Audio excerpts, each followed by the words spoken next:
നമസ്കാരം. രാജധാനി വാർത്തകളിലേക്ക് സ്വാഗതം. വാർത്തകൾ വായിക്കുന്നത് സിജി ബിജു. പ്രധാന വാർത്തകൾ. വികാരിയച്ഛൻ്റെ നാമകേതുക തിരുനാൾ ഇടവക ജനങ്ങൾ ആഘോഷിച്ചു. ദിവ്യകാരുണ്യ സൗഖ്യാനുഭവ ധ്യാനത്തിൽ നൂറുകണക്കിന് വിശ്വാസികൾ പങ്കെടുത്തു. കഴിഞ്ഞ ഞായറാഴ്ച കാറ്റഗിസം സ്റ്റാഫ് മീറ്റിംഗ് നടന്നു. വാർത്തകൾ വിശദമായി. വിശുദ്ധ ഫ്രാൻസിസ് സേവ്യറിന്റെ നാമധേയം സ്വീകരിച്ച നമ്മുടെ വികാരിയച്ഛൻ്റെ നാമകേതുക തിരുനാൾ ഡിസംബർ 3 ഇടവകങ്ങൾ ആഘോഷിച്ചു. അന്നേ ദിവസത്തെ വിശുദ്ധ കുർബാനയ്ക്ക് ശേഷം കൈക്കാരന്മാരുടെ നേതൃത്വത്തിൽ വികാരിയച്ഛൻ കേക്ക് മുറിച്ചു.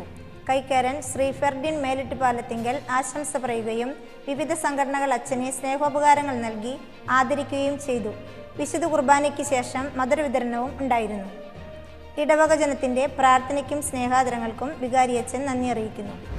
ദിവ്യകാരുണ്യ സൗഖ്യാനുഭവ ധ്യാനം വിശ്വാസികൾക്ക് വേറിട്ടൊരു ആത്മീയാനുഭവമായി. കഴിഞ്ഞ 3 ദിവസങ്ങളിലായി തലശ്ശേരി എൽറോയ് മിനിസ്ട്രിയുടെ നേതൃത്വത്തിൽ നടത്തിവന്നിരുന്ന ദിവ്യകാരുണ്യ സൗഖ്യാനുഭവ ധ്യാനത്തിൽ വിശ്വാസികൾ ഭക്തിപൂർവ്വം പങ്കെടുത്തു. ഗോൾഡൻ ജൂബിലിയുടെയും തിരുപ്പട്ടത്തിൻ്റെയും ഏറ്റവും അനുഗ്രഹിക്കപ്പെട്ട ഈ ദിവസങ്ങളിൽ ഇടവക ജനങ്ങൾക്ക് ദൈവവചനം ശ്രവിക്കുന്നതിനായി നൽകപ്പെട്ട ഈ കൃപയുടെ ദിവസങ്ങളെ ഓർത്ത് നമുക്ക് ദൈവത്തിന് നന്ദി പറയാം. വിശ്വാസ പരിശീലകരുടെ അഭിരുചി പരീക്ഷ നടന്നു. കഴിഞ്ഞ ഞായറാഴ്ച ഉച്ചകഴിഞ്ഞ് 3 മണി മുതൽ 4:30 വരെ വിശ്വാസ പരിശീലകരുടെ അഭിരുചി പരീക്ഷ നടന്നു.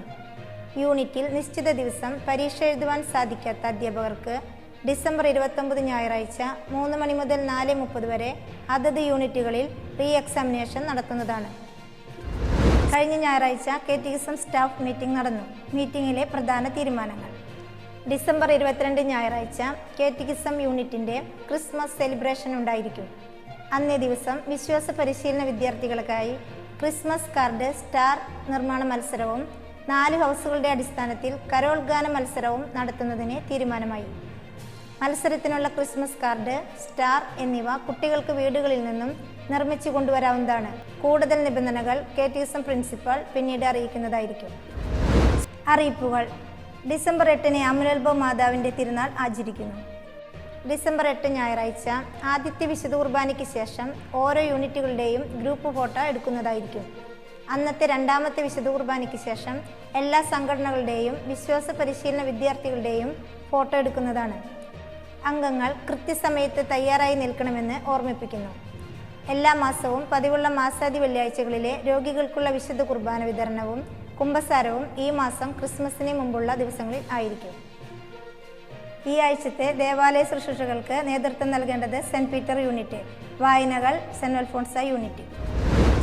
വാർത്തകൾ ഇവിടെ അവസാനിക്കുന്നില്ല. അടുത്ത ആഴ്ച ഇതേ ദിവസം ഇതേ സമയം. നന്ദി, നമസ്കാരം.